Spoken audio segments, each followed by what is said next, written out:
Muy buenos días, Shabbat Shalom amigos, ¿cómo están? Nos da mucho gusto que nos acompañen en esta mañana.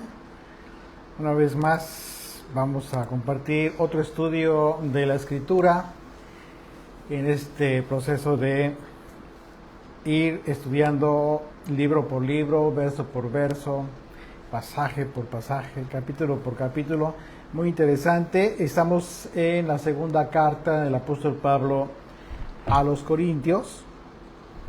Y bueno, vamos a confirmar si ya estamos por ahí transmitiendo en vivo.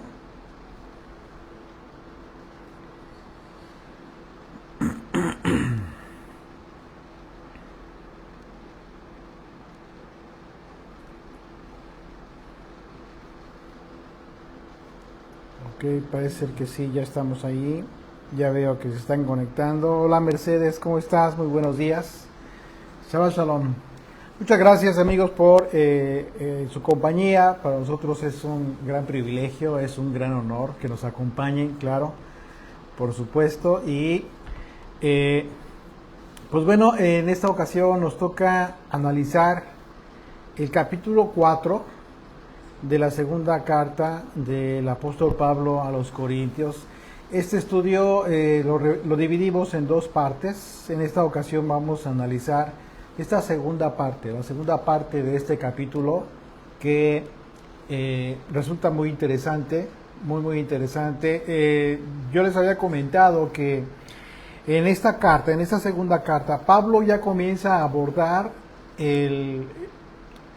los temas, pero desde una perspectiva más espiritual, y por lo mismo, por esa misma razón, el enfoque de Pablo pues es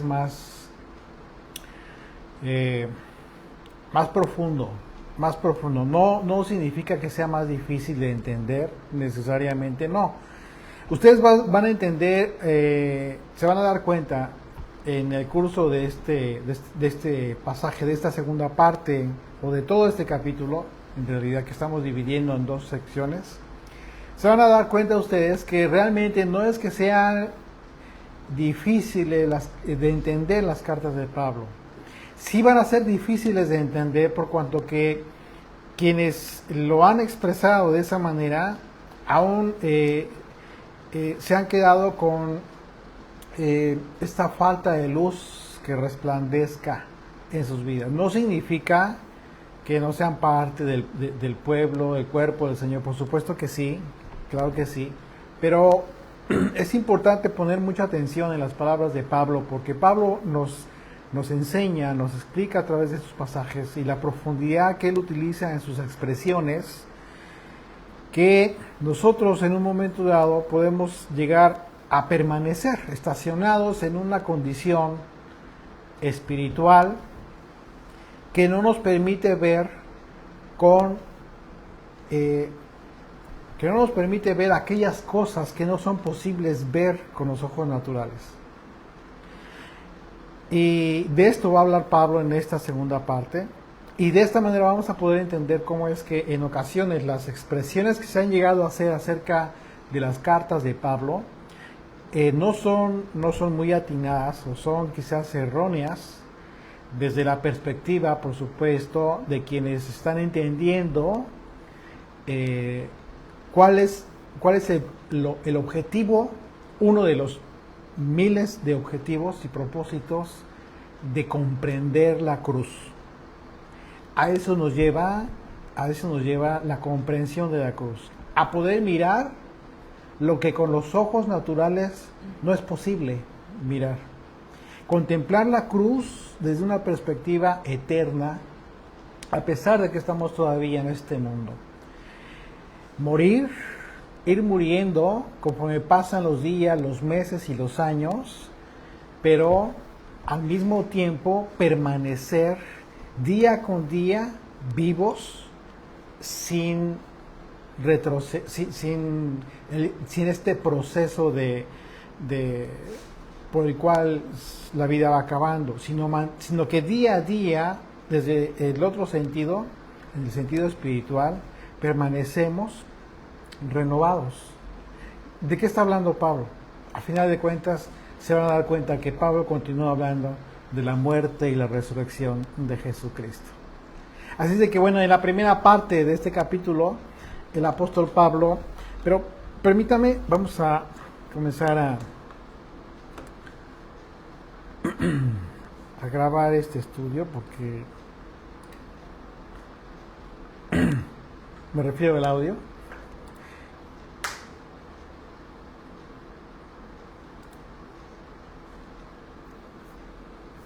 Sí, les decía, en este capítulo, el capítulo, estamos anterior, la primera parte más bien, la primera parte de este capítulo 4, de la segunda carta de Pablo a los Corintios.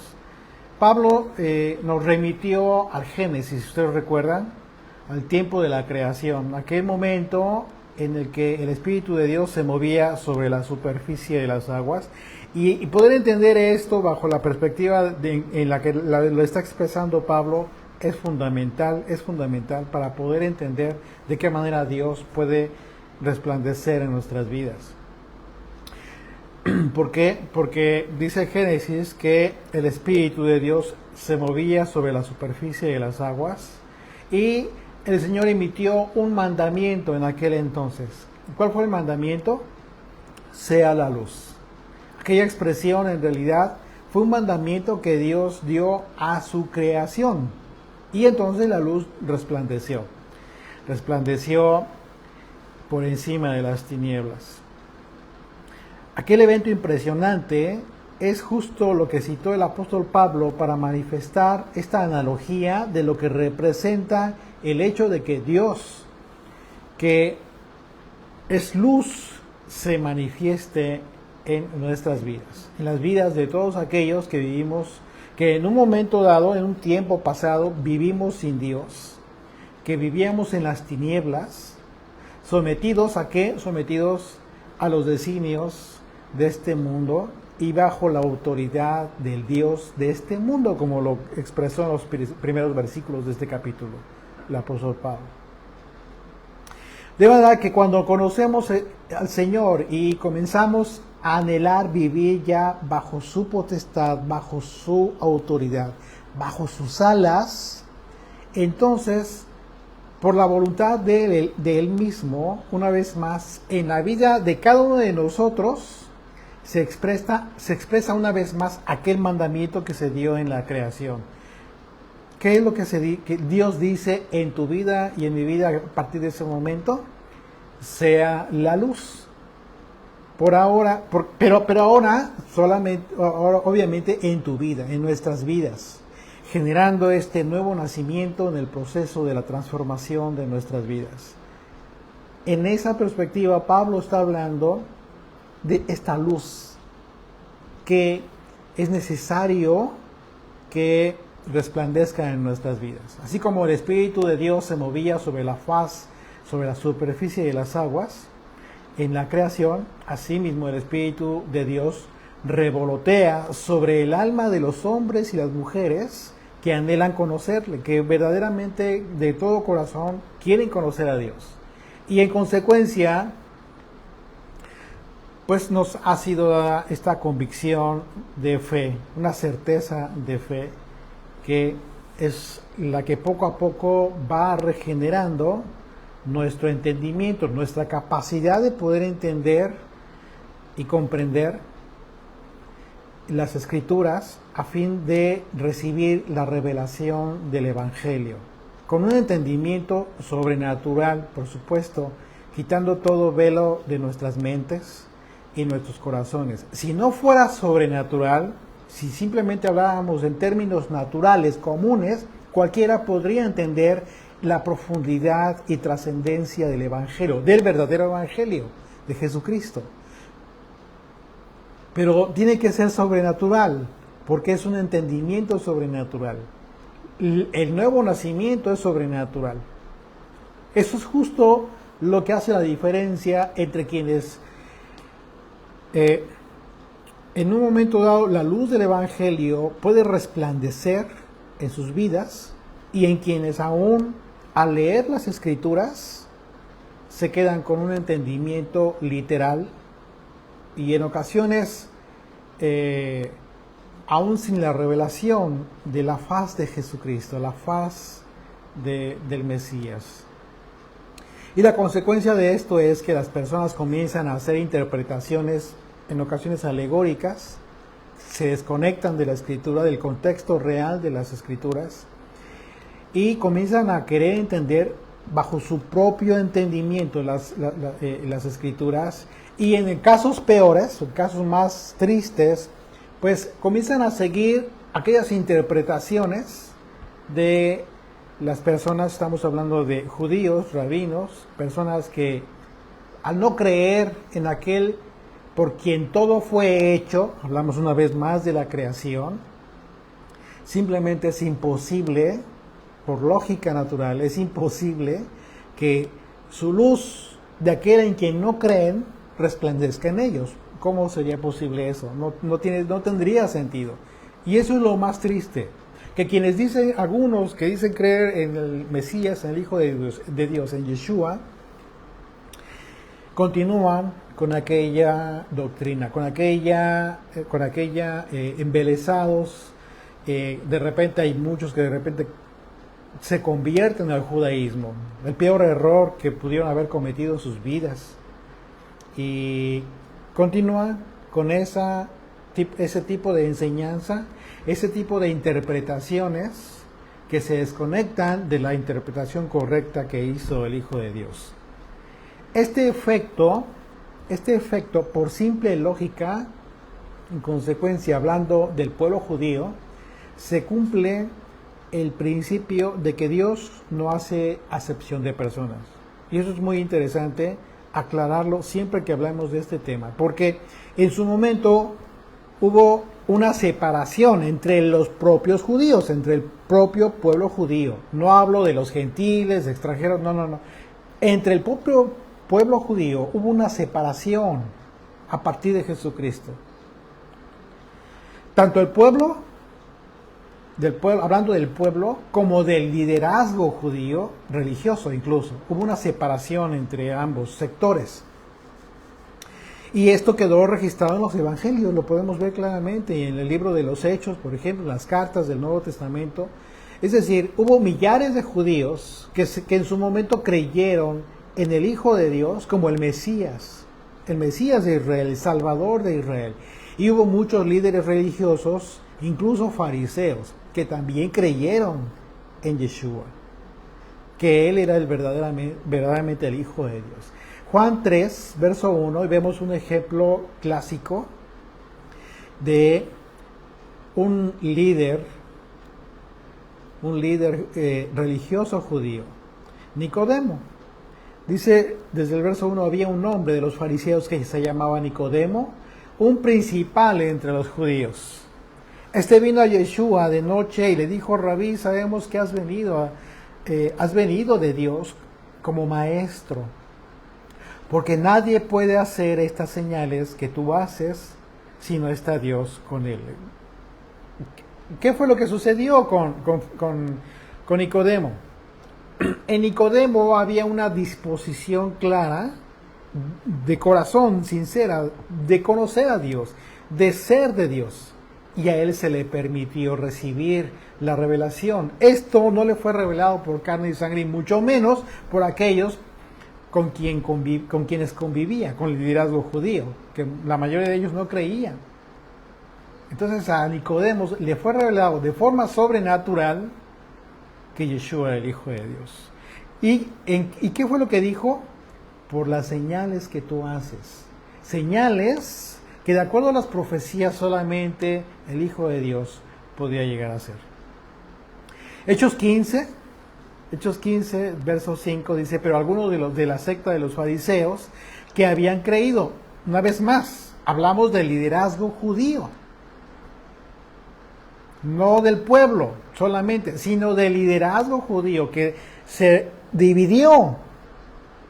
Entonces todos aquellos que están pensando que todavía, pensando en el pueblo judío, que son aquellos que en un momento dado son los que todavía están tienen la ley, el cetro, etcétera, realmente se están equivocando. desde ese momento se cumplió la profecía.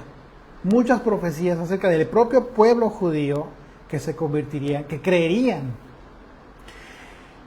Todavía hay profecías por cumplir, por supuesto que sí, y llega el momento en que a aquellos, el pueblo actual, líder judío, religioso, observante de sus propias leyes, se les dará la oportunidad por misericordia al Señor de que crean. Tendrán una oportunidad justo en el momento de que lo vean. Así es de que es importante que establezcamos esta diferencia para que tú tomes la decisión acerca de qué tipo de enseñanza estás siguiendo. Y hablamos no de los que enseñan hoy la palabra de Dios, sino hablamos del maestro, del único, de la enseñanza del maestro o de la enseñanza del liderazgo judío, de los rabinos, de los intérpretes, que son muchos, o sigues solamente a uno. Dice una vez más, Hechos 15, verso 5, pero algunos de los de la secta de los fariseos que habían creído se levantaron diciendo: es necesario circuncidarlos y mandarles que guarden la ley de Moisés. Y se reunieron los apóstoles y los ancianos para conocer de ese asunto. Y después de mucha discusión, Pedro se levantó y les dijo: varones, hermanos, vosotros sabéis cómo ya hace algún tiempo que Dios escogió que los gentiles oyesen por mi boca la palabra del Evangelio y creyesen. Aquí estamos viendo en estos versículos dos aspectos importantes. Uno, que líderes de los fariseos eran los líderes religiosos judíos. Muchos de ellos creyeron. Y por otro lado, Pedro está dando testimonio de que los gentiles también eran parte de esta herencia. Así de que es importante establecer esto desde este momento para que tú comiences a entender que Pablo jamás hizo una referencia como que aparte del pueblo judío. Él se refirió en un momento dado a todos aquellos que podían tener y tuvieron la oportunidad en su momento de recibir esta gran posibilidad de recibir la revelación de Jesucristo, la luz para que resplandeciera en sus vidas. Así es de que esa separación no la hizo Dios, la hicieron las propias personas. Y esa separación, o sea, ¿qué fue lo que separó al Señor? Sí, separó a aquellos incrédulos, que están separados hoy. Pero muchos del pueblo judío se unieron a los gentiles, a los extranjeros que creyeron en el Mesías, haciendo un solo pueblo. Hoy hay un solo pueblo. Y no es el pueblo judío que no cree en el Hijo de Dios. Es el pueblo que está siendo conformado como iglesia, como Yeshua se lo dijo a Pedro: en esta roca, hablando de él, edificaré mi iglesia, mi congregación. Así es que son las personas las que continúan y deciden creer con fidelidad en Yeshua, o seguir a quienes en un momento dado no les ha resplandecido la luz, la revelación de lo que implica el verdadero evangelio, y continúan con aquel velo en sus mentes y en sus corazones, sin el propósito aún del nuevo pacto que vino a confirmar Jesucristo, y que fue profetizado y que fue ratificado por el Señor. En el mandamiento, ¿cómo fue ratificado el pacto, el nuevo pacto por Yeshua? Pues a través de un mandamiento, el mandamiento más hermoso, cumplido por él como el más fiel, el sacrificio en la cruz. Ese sacrificio, con todas sus implicaciones, tuvieron el objetivo de que las personas miraran a la cruz, contemplaran la cruz con toda la atención, esperando recibir el entendimiento del propósito de sus vidas. Aquel sacrificio No solo mirar que es sacrificio, pero no de forma solamente superficial, sino entendiendo que somos salvos cuando en nuestro espíritu somos o hemos nosotros comprendido pues las implicaciones de la cruz, mirándola, entendiéndola, que seguimos siendo vasijas en las manos de Dios, que vamos siendo transformados día con día, y esa transformación, como lo dijo el Señor, como lo dijo Dios a Jeremías, implica que, ¿qué implica que tú seas transformado? Necesariamente implica que seamos quebrantados. ¿Cómo te va a hacer una nueva vasija el Señor si no permites que te quiebre en su propia mano? Tenemos que ser vasijas que se rompan.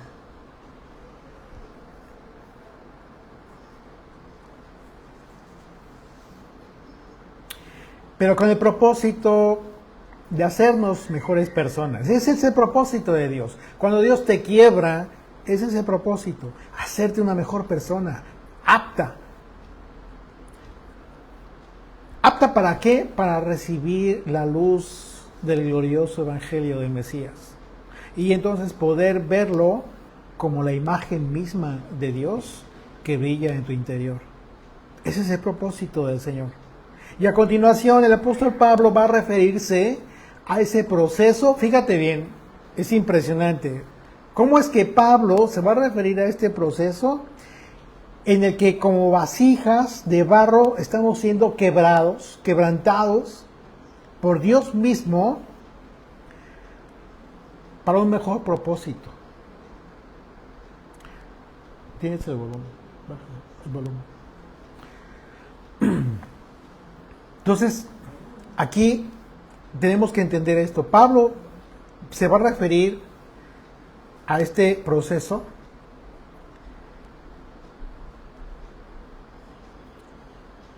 en el que somos quebrados como vasijas.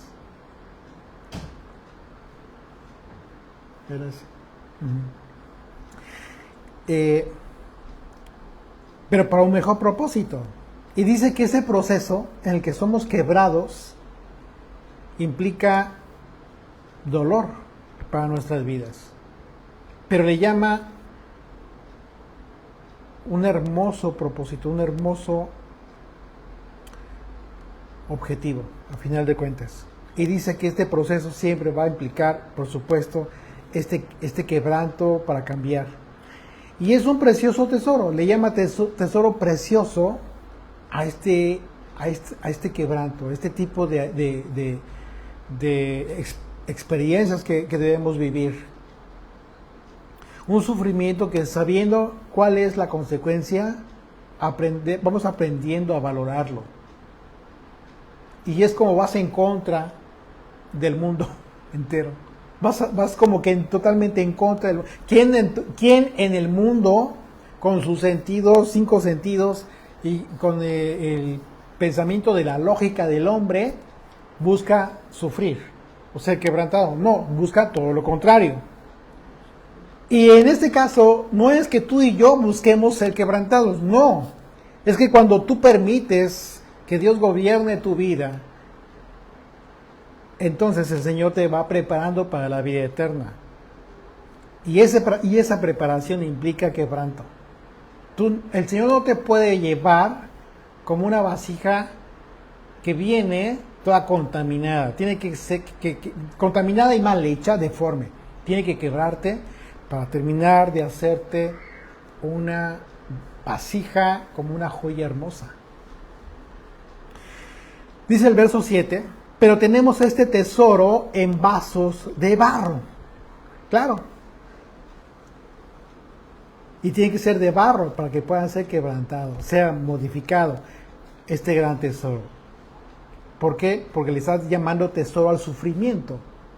Para que la excelencia del poder sea de Dios. El propósito, el resultado de esa excelencia que va a ver Dios en ti, va a ser solamente su obra. No va a ser nada de ti. Y dice, y no de nosotros, hablando de los maestros, incluso hoy en día la gente que se dedica a enseñar la Escritura, a compartir el Evangelio, No, no es producto de ellos. Por más que hagan cosas muy buenas, bonitas, motivantes, eso no va a transformar las vidas de las personas.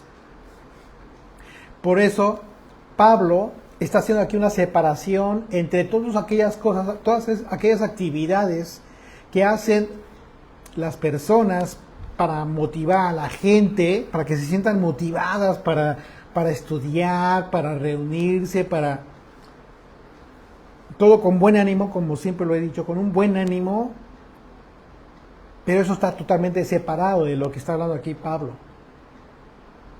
Tenemos ese tesoro en vasos de barro que van a ser rotos, quebrados. Ese tesoro que es las aflicciones. Pablo le está diciendo tesoro a las aflicciones, porque es lo único que te va a poder transformar, no hay otra. Ni tus campamentos, ni tus viajecitos, ni tus fiestas muy alegres y olvidándote de lo más importante, eso no. ¿Eso está prohibido? No, no está prohibido. Pero Pablo está hablando de algo muy especial. Aquello que te va a transformar. Dice el verso 8, que estamos atribulados en todo, mas no angustiados. En apuros, mas no desesperados. Perseguidos, mas no desamparados. Derribados, pero no destruidos. Y en este pasaje, Pablo nos habla de este antagonismo impresionante que debemos asimilar. Nosotros debemos asimilar esta separación por causa de nuestra debilidad en la carne. Porque una cosa es la gloria y la divinidad del Evangelio de salvación, la salvación eterna. Una cosa es que lo entendamos, que el Evangelio es eso. Y otra muy distinta, ¿sí?, es que los portadores, los proclamadores de este Evangelio, los que llevan este mensaje, vivan lo que viven en sus propias vidas. Y muchas veces se confunden. Las personas piensan que están de la mano una cosa y otra, y no siempre. De hecho, Pablo fue el ejemplo más claro.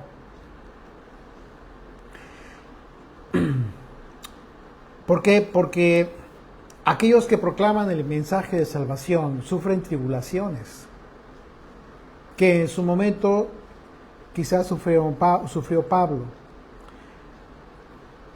y también los demás apóstoles. Esas tribulaciones implican, para nosotros, por ejemplo, en un momento dado puede implicar rechazo. Pablo estaba sufriendo el rechazo de los corintios. El rechazo de personas, ¿sí?, que en un momento dado les dedicó tiempo, mucho tiempo. Desilusiones también, muchas desilusiones al ver que no hay fruto en los creyentes y en quienes dedicamos nuestro tiempo, ¿sí? Nos da muchas veces tristeza cuando por causa de la falsa enseñanza muchos creyentes se desvían del camino, y todo lo que se supone que aprendieron simplemente ahora sirve para que nos juzguen, nos critiquen, nos denosten. Y bueno, eso a pesar de haberles servido. Pablo está hablando de esto desde el capítulo anterior, incluso desde la carta anterior. Pablo está refiriéndose a este tema también. Así es que hay muchas otras cosas incluso en las que podemos ser atribulados. Sin embargo, Pablo está hablando de a pesar de estas tribulaciones que son parte inherente del ministerio, debemos mantenernos firmes, como Pablo y los demás apóstoles lo hicieron. Fueron firmes, fueron fieles, se mantuvieron constantes, sin angustia. Porque, ¿qué es lo que causa la angustia? La angustia implica desconfianza en ocasiones. Y por pero por la confianza adquirimos fortaleza, certeza de que la obra es del Espíritu de Dios, y en eso está nuestro descanso también. Podemos vernos en apuros, en situaciones que nos representan de repente preocupación, ¿sí? Por determinadas circunstancias, por muchas causas, problemas para el desempeño de nuestro ministerio, del servicio, pero eso no nos desespera, y por el contrario estamos llenos de la esperanza y creemos de que el Señor va a proveer lo necesario para que podamos cumplir con nuestro ministerio, con nuestro llamado. Contamos siempre con el amparo del Señor, el Todopoderoso, y eso es eso que en un momento dado se vive por parte de quien tiene la responsabilidad de un ministerio, pues es visto por las personas, por los hermanos en la fe. ¿Y qué es lo que sucede en ocasiones cuando esto es así? Lo que sucede es que los hermanos que en un momento dado son testigos de las vidas de aquellos que proclaman el Evangelio, se animan. Ellos se animan para recibir el llamado de la predicación. Si en un momento dado el Señor los escoge, ellos lo van a aceptar. ¿Por causa de qué? Por causa del testimonio que han visto en algunos que son inspirados quizás por el Espíritu de Dios a que continúen con ese ejemplo. A través de la historia ha habido muchas personas que han servido de ejemplo para muchos hoy en día para predicar el Evangelio. Han sido personas de ejemplo, y créanlo, eso ha sido dispuesto por Dios. Dios ha provisto de la fortaleza, de la confianza, de la fe necesaria en todas aquellas personas que en un momento dado han sido claves en miles, para que hoy en día esos miles se sientan con esta misma fortaleza de fe para compartir el Evangelio, a pesar de las tribulaciones. Filipenses 1, verso 12 dice: quiero que sepáis, hermanos, que las cosas que me han sucedido, dice Pablo, han redundado más bien para el progreso del Evangelio. Aquí está el testimonio de fe y de fortaleza que otros reciben por la aflicción de aquellos que proclaman el Evangelio. Perdón.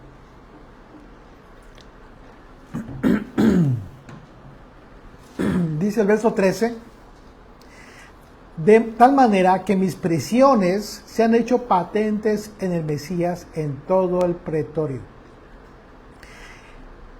y a todos los demás. Y la mayoría de los hermanos, cobrando ánimo en el Señor con mis prisiones, se atreven mucho más a hablar de la palabra sin temor. Imagínate el testimonio, la fortaleza que estaba dándole a muchos otros el testimonio de Pablo. Eso es lo que sucede hoy en día.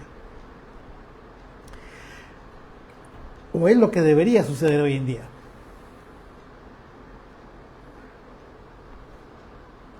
Pablo se refirió a su tiempo en la cárcel, en la aflicción, por causa de la persecución que sufrió. Dice el verso 10, llevando en el cuerpo, fíjense bien, vamos a poner atención aquí, llevando en el cuerpo siempre, por todas partes, la muerte de Yeshua, para que también la vida de Yeshua se manifieste en nuestros cuerpos. ¿Cómo es posible que en tu cuerpo se manifieste la muerte y la vida? Bueno, esto tiene que ver con haber entendido llevar nuestra cruz por una parte para poder seguir al Mesías. ¿Por qué? Porque la cruz, ¿qué implica? La cruz implica muerte, pero más que morir a nosotros mismos, significa morir a nosotros mismos, pero con la convicción de que la forma en que vivimos es un fiel testimonio de que Yeshua vive en nosotros. Una muerte una muerte que refleja la muerte, pero en este mundo, o sea, muertos para este mundo, y al mismo tiempo la vida eterna a la que aspiramos. Muchas personas desean conocer el poder de la resurrección de Jesucristo, pero el problema es que no quieren padecer ni quieren profundizar en ese conocimiento, en el conocimiento de lo que implica la muerte del Mesías en nuestras vidas. Sin embargo, lo que Pablo nos comparte es que es necesario llegar al grado de poder gozarse en el hecho de conocer el propósito de la muerte del Mesías, como las razones por las que nos debemos gozar también en su resurrección. Algo que nos acompaña en todo momento, o nos debería acompañar en todo momento. A estos dos aspectos se refirió Pablo cuando habló de llevar en nuestros cuerpos la muerte de Yeshua y su vida. Es decir, manifestar el fruto de su muerte y resurrección en tu vida. Y para esto, ¿qué tienes que hacer? Vivir una vida que da testimonio que no estás casado con este mundo, que no estás entregado con este mundo, que no militas con las normas y las reglas impuestas a este mundo. Y muchas veces vas en contra de las reglas, de la corriente de este mundo. Pero vives. Tu testimonio es de vida, es de alegría en todos aquellos que se gozan por la resurrección de Jesucristo, porque sabes a dónde vas. Sabes que tu cuerpo, tu cuerpo físico, día con día se deteriora y va a morir, va a perecer. Pero tu espíritu permanece a partir de que tú tomas la decisión y día con día permanece firme, no en deterioro, sino en gloria hacia la eternidad. Llevamos la muerte de Jesucristo, pero también llevamos la resurrección de Jesucristo en nuestro propio testimonio de vida. Hay personas que en un momento dado piensan que si alguien en verdad es espiritual o que si enseña la palabra, pues es usado por Dios y va a vivir todo el tiempo en una supuesta victoria, de victoria en victoria, como muchos dicen, ¿no? Sin entender el concepto real de cuando habla de la Escritura de una victoria. No, ellos se refieren a una victoria de tus logros en la vida. Que los diezmos y las ofrendas ya te dieron para comprarte una casa, un carro último modelo. Vives de victoria en victoria, hermano. Prosperidad. Qué mentira. Eso no tiene nada que ver con el concepto de la victoria de la que habla la Escritura. Absolutamente nada que ver. Vas de victoria en victoria hacia la muerte porque militas con el Dios de este mundo.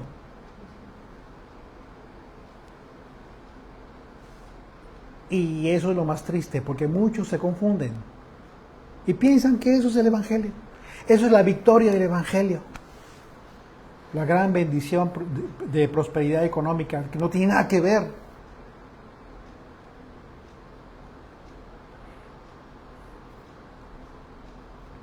Y la gente supone que todo va en esas vidas fácil, perfecto, muy llevadero. Sin embargo, no siempre es así. No es así siempre. Por supuesto que Dios permite tener tiempos de refrigerio, tiempos de paz. El Señor provee a sus siervos. No hay justo que mendigue pan. El Señor provee el alimento en la mesa de sus siervos y de su pueblo fiel. Pero eso no tiene nada, pero ¿qué tiene que ver eso con donde hay superabundancia y la gente está súper confundida con los conceptos de prosperidad en el espíritu, cuando están hablando de prosperidad en el mundo. No tiene nada que ver. De manera que entender lo que Pablo escribió aquí no solamente nos dice que los siervos de Dios pueden experimentar padecimientos como de muerte, como él lo dice, sino que Dios en estas experiencias se glorifica en la vida de nosotros. Y por ello podemos confirmar que el Señor permite que estas cosas sucedan. Por supuesto que sí. Porque hemos de recibir solo lo bueno de Dios y no la aflicción, no la prueba. Verso 12 dice, de manera que la muerte actúa en nosotros y en nosotros la vida. Y en vosotros la vida. De manera que la muerte actúa en nosotros y en vosotros la vida. Lo que está diciéndoles Pablo aquí ya está hablando de los dos aspectos. Es decir, de aquellos que proclaman el Evangelio, que enseñan la Escritura, que comparten la palabra, y de aquellos y lo que produce en los creyentes, que es vida. ¿Qué te está diciendo Pablo aquí en este pequeño renglón de tu escritura?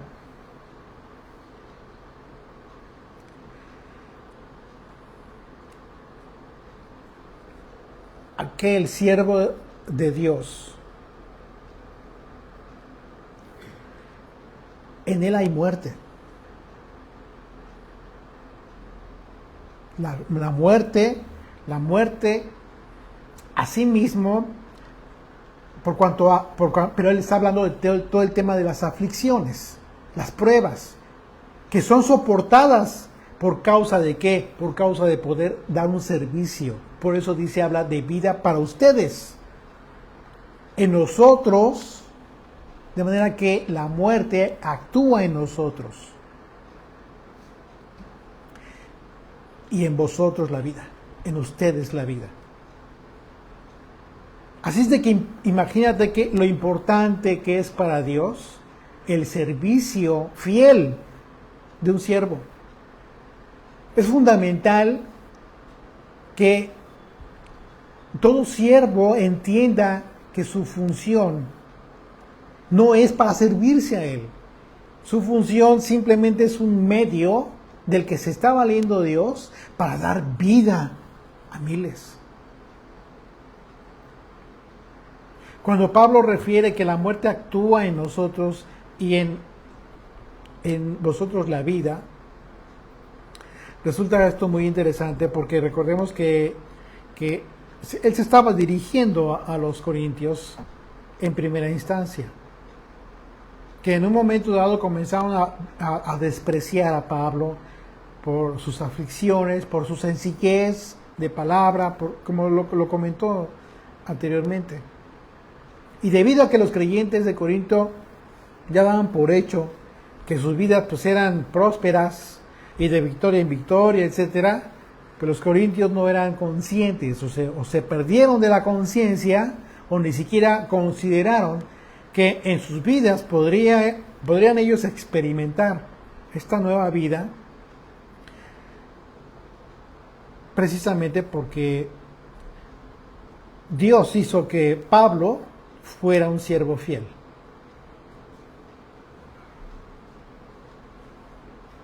Que soportara la aflicción, que no declinara, que no decayera su ánimo, sino que por el contrario fuese fortalecido para continuar enseñando a los corintios. Por eso les dice esto a los corintios una vez más: yo estoy muriendo y lo acepto con honor para que en ustedes haya vida. Porque lo único que les va a proveer de vida es el Evangelio, es la palabra de verdad, que ustedes entiendan el propósito de su vida en este mundo. Es un tiempo de preparación para la vida eterna. No se van a quedar para siempre, eternamente en este mundo. Es un suspiro el tiempo que tenemos aquí. Y tiene un propósito. Verso 13, pero teniendo el mismo espíritu de fe, conforme a lo que está escrito, creí, por lo cual hablé. Nosotros también creemos, por lo cual también hablamos, sabiendo que el que resucitó al Señor Yeshua, a nosotros también nos resucitará con Yeshua y nos presentará juntamente con vosotros.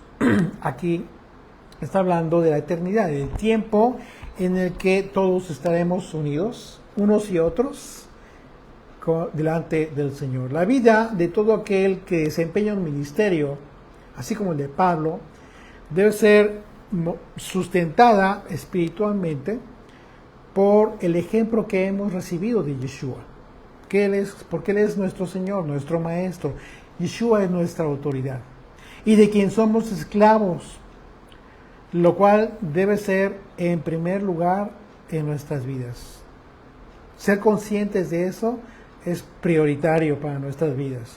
Y en quienes somos esclavos, lo cual en un momento dado, esta misión es la más importante porque Yeshua habla de esta misión, que esta misión la puso el ejemplo en sí mismo, Yeshua, acerca del servicio que él vino a ejercer.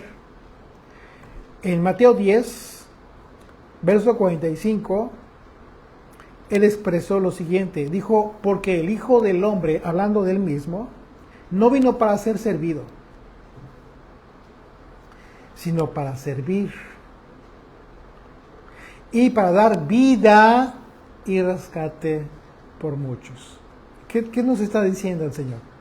Todo aquel siervo que tiene un llamado y que si quiere ser fiel, su propósito, su objetivo es mínimo hacer lo que el Señor hizo.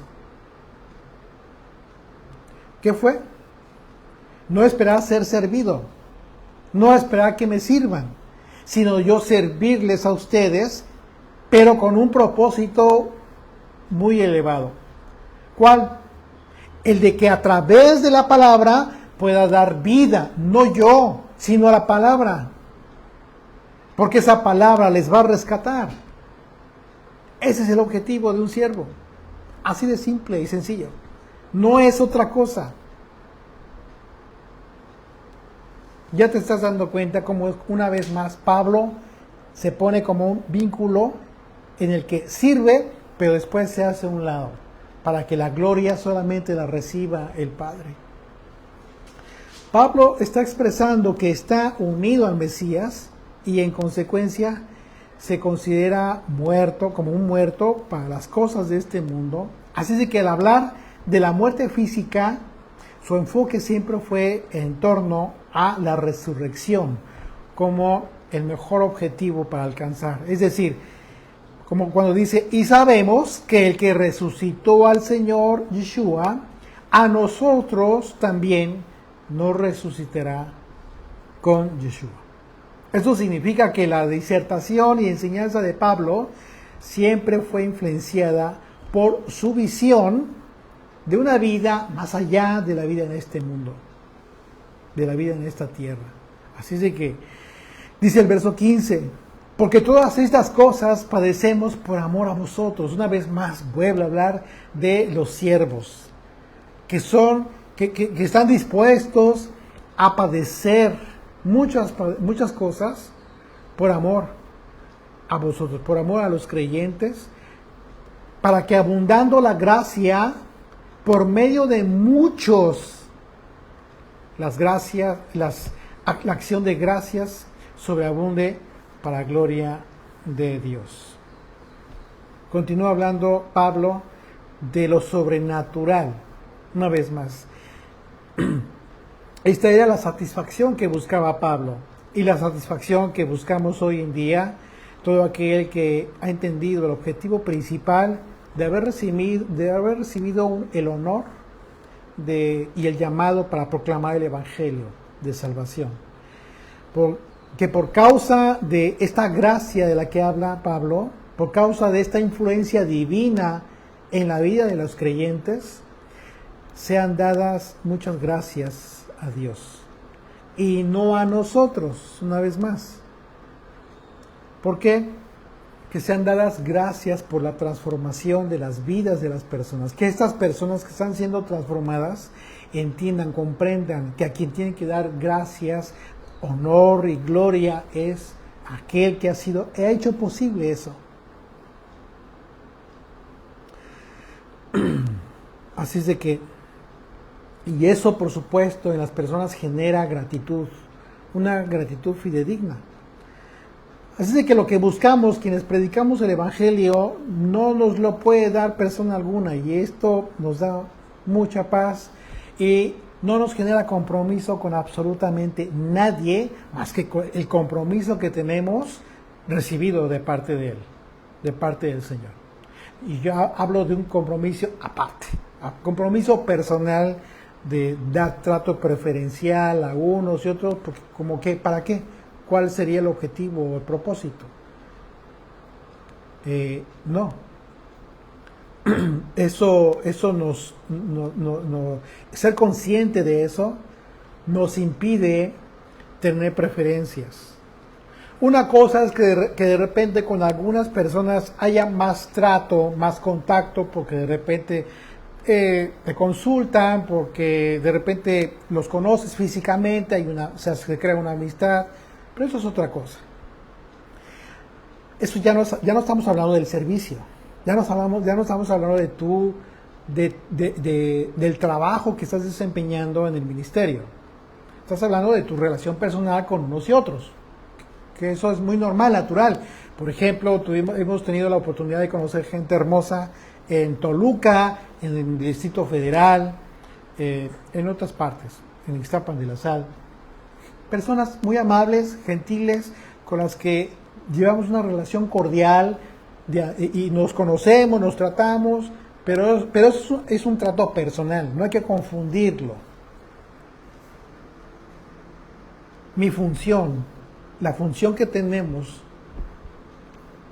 hablando del ministerio, se enfoca específicamente en la proclamación del Evangelio y el procurar que nuestra palabra sea sencilla, sea fácil de percibir, de recibir con los sentidos de las personas, y animarles a que en el Espíritu podamos todos juntos recibir la profundidad del mensaje del Evangelio de Jesucristo. No es un mensaje que pueda recibirlo cualquier incrédulo con un ánimo de crítica, de juicio. No lo va a recibir nunca con esa actitud. Por el contrario,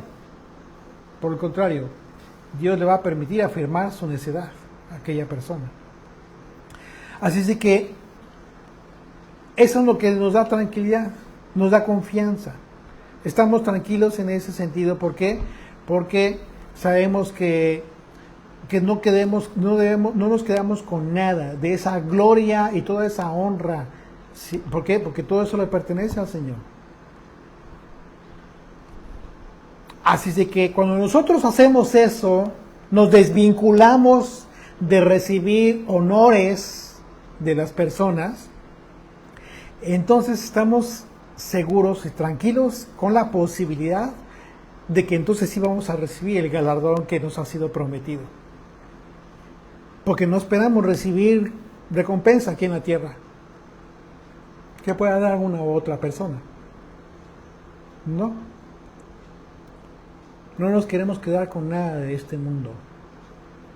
Solo anhelamos y esperamos y aguardamos el galardón que nos ha sido prometido por el Señor. ¿Por qué? Porque si hemos trabajado por ese galardón, entonces nos debemos mantener firmes y no estar esperanzados de estar recibiendo honores y miren, hay algo muy distinto cuando las personas de repente te agradecen por tu servicio, pero eso es otra cosa. Eso es normal, eso es natural. La gente en su corazón se siente agradecida.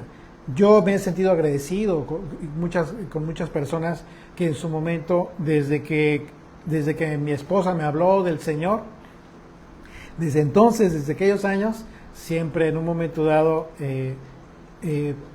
me he sentido con gratitud, y mi gratitud permanece con todas con todas aquellas personas que fueron parte importante en mi vida espiritual. Y eso es hermoso. La gratitud es hermosa. Y quien puede mantener la gratitud por siempre, a pesar de diferencias, créame, eso solamente te lo da el Señor. Entonces, de ahí lo importante de discernir lo que las personas hacen con corazones sinceros y solo por gratitud a Dios, y diferenciarlo de lo que las personas pueden hacer en un momento dado esperando recibir algún tipo de privilegio, elogio o alabanza.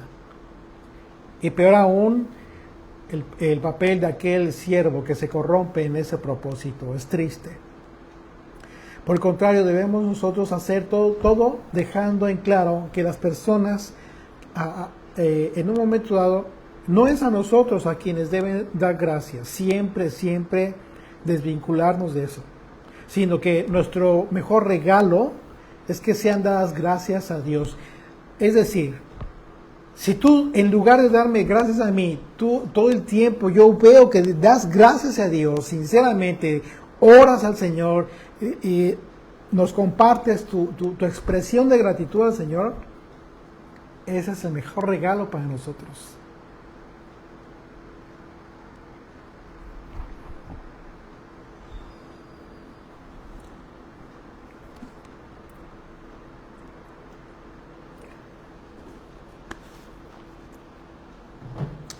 Porque ese es el premio. Ese es nuestro premio. Que tú le agradezcas al Señor. Verso 16 dice: por tanto, no desmayamos. Antes, aunque nuestro hombre exterior se va desgastando, claro, el interior, no obstante, se renueva día en día. Wow. Claro, Pablo está comprobando una vida y otra, un tipo de vida y otra. La vida en la carne y la vida en el espíritu. Porque mientras que la vida en la carne se va degradando con el paso de los años, el paso de los días, porque se corrompe por el simple paso de los años, al decir que en el interior nos renovamos día con día, significa que desde ya, quienes han tomado la decisión de vivir en el Espíritu, han comenzado a vivir en proyección hacia la vida eterna. Porque al decir que se renueva día a día, significa que no hay retroceso en tu vida en el Mesías. No hay desgaste en nuestra vida en el Espíritu. Y eso es solo una referencia a lo que se desgasta en el tiempo. Pablo habló de la eternidad y de lo que es terrenal. Sí, estamos en este cuerpo, pero no estamos supeditados al destino de este cuerpo. ¿Por qué? Porque nuestro espíritu se renueva día con día. ¿Por qué se renueva día con día si nos hacemos más viejos, nos deterioramos cada día con el tiempo? Pues precisamente por la transformación de tu mente. En esa transformación de tu mente hay una transformación de tu corazón, y es lo que hace que tu vida espiritual se regenere día con día, se renueve día a día. Dice el verso 17: porque esta leve tribulación momentánea produce en nosotros un cada vez más excelente y eterno peso de gloria. ¿Te das cuenta cómo es que al mismo tiempo que habla de tribulación en la carne, en el cuerpo, físicamente hablando en este mundo, en ese mismo momento hay un peso de gloria, por cuanto que está soportando dignamente? porque sabes cuál es el propósito de soportar las aflicciones y no declinar. Verso 18, no mirando nosotros las cosas que se ven, no mirando de forma natural y estacionarte hasta ahí, sino las que no se ven. Porque las cosas que no se ven, porque las cosas que se ven son temporales, pero las que no se ven son eternas. ¿De qué está hablando? Porque dice las que se ven y las que no se ven, las que contemplas, las que comprendes. No habla de una vista física, las que tienen la capacidad de comprender.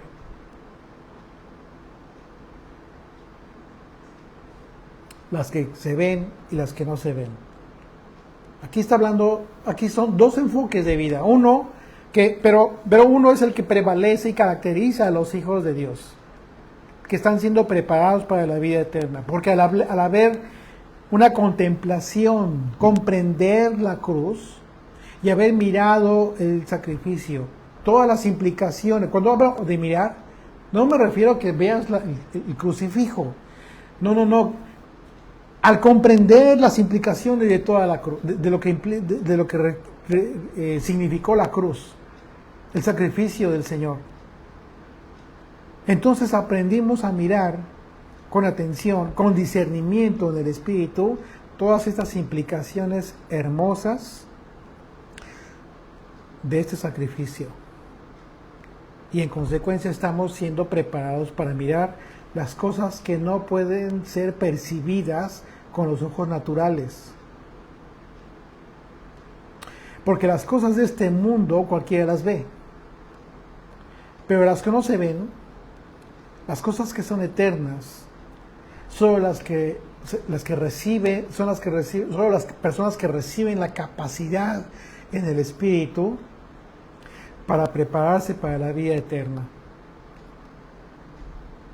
Así es de que si tú quieres tener esta capacidad, recibir la capacidad sobrenatural para poder ver las cosas que no se ven, para poder ver las cosas que no puede ver cualquiera, entonces tienes que tomar la decisión de querer conocer el Evangelio, la profundidad del Evangelio. Porque entonces en ese anhelo, lo que va a hacer Dios en tu vida es que resplandezca la luz, su luz en tu vida.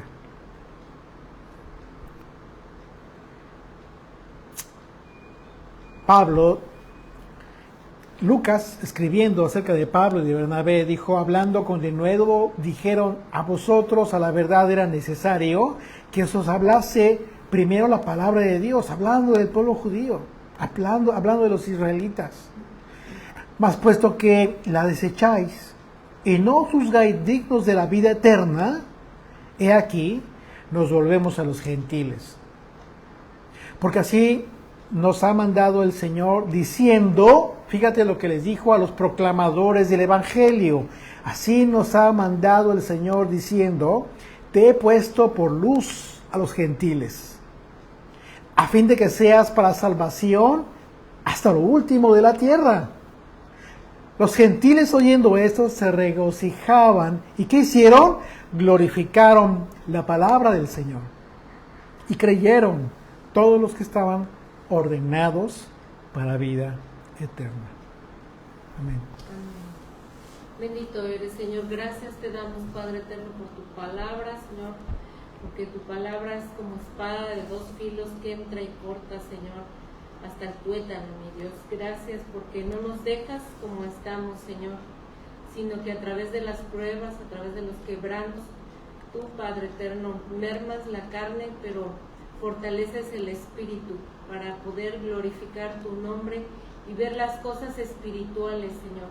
Elevar nuestra mente, Padre eterno, a la eternidad, a lo que realmente importa, Señor. Padre, ten misericordia, Señor, de todo tu pueblo Israel que aún falta, mi Dios, por entender esto, porque aún están dormidos, Señor. Yo te pido por los hijos de nuestros amigos, por nuestros hijos, porque tú, Padre eterno, hagas en sus corazones un despertar, mi Dios, que soples aliento de vida y que permitas que esta nueva generación que viene, Señor, se levante con poder a darte gloria y honra, Señor, por sus vidas. Y así, mi Dios, permítenos a nosotros también ser transformados en tu espíritu para ver las cosas eternas, Señor. Quita de nuestras mentes lo que estorbe, Señor, en nuestro corazón también quita lo que estorbe, Padre eterno, y permítenos adorarte, mi Señor. Siempre darte gloria ante todo, ante cualquier prueba que estemos pasando, Señor. Yo te pido por aquellos que se encuentran enfermos, postrados en cama, Señor. Yo te pido que los levantes, Padre, para darte gloria. Alabanza de sus bocas salga, Señor. Y Padre eterno, también aquellos que se encuentran en necesidades económicas, también yo te pido por su sustento, Padre. Por aquellos que se encuentran en la guerra, Padre. Ten misericordia, Señor, de aquellos niños que se encuentran desamparados, mi Dios. Ten misericordia de ellos. Y ten misericordia de todo tu pueblo Israel, Padre. Te bendecimos en el nombre y por los méritos de Yeshua. Amén. Amén.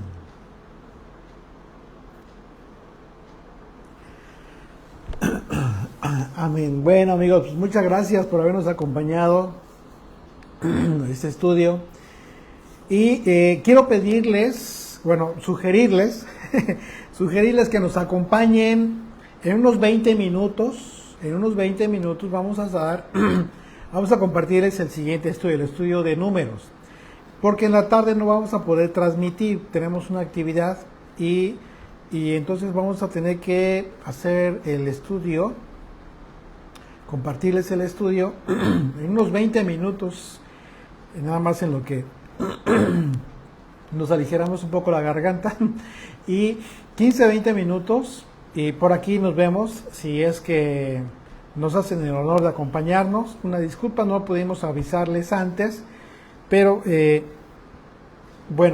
por esta ocasión vamos a compartir el estudio de números, el estudio que compartiríamos a las 6 de la tarde, en unos 20 minutos. Son las 12:20, a las 12:40 estaremos conectándonos nuevamente aquí mismo, igual por el mismo grupo de Facebook. Así es de que si nos hacen honor, pues nos vemos en unos 20 minutos. Quizás ya es tarde para el café. Por sí, ahí. Hay unos que sí, echan su café, Daniel. Ah, sí. Echa su café. Ah, perfecto, Dani. Muy bien. Perfecto. Pues bueno, te vas por tu café, por su botana, si irán a comer, cualquier cosa. Pues bueno, seguimos en el día de reposo. Muchas gracias y de antemano les agradecemos su compañía. Nos vemos, si Dios quiere, en unos 20 minutos. Gracias. Shalom.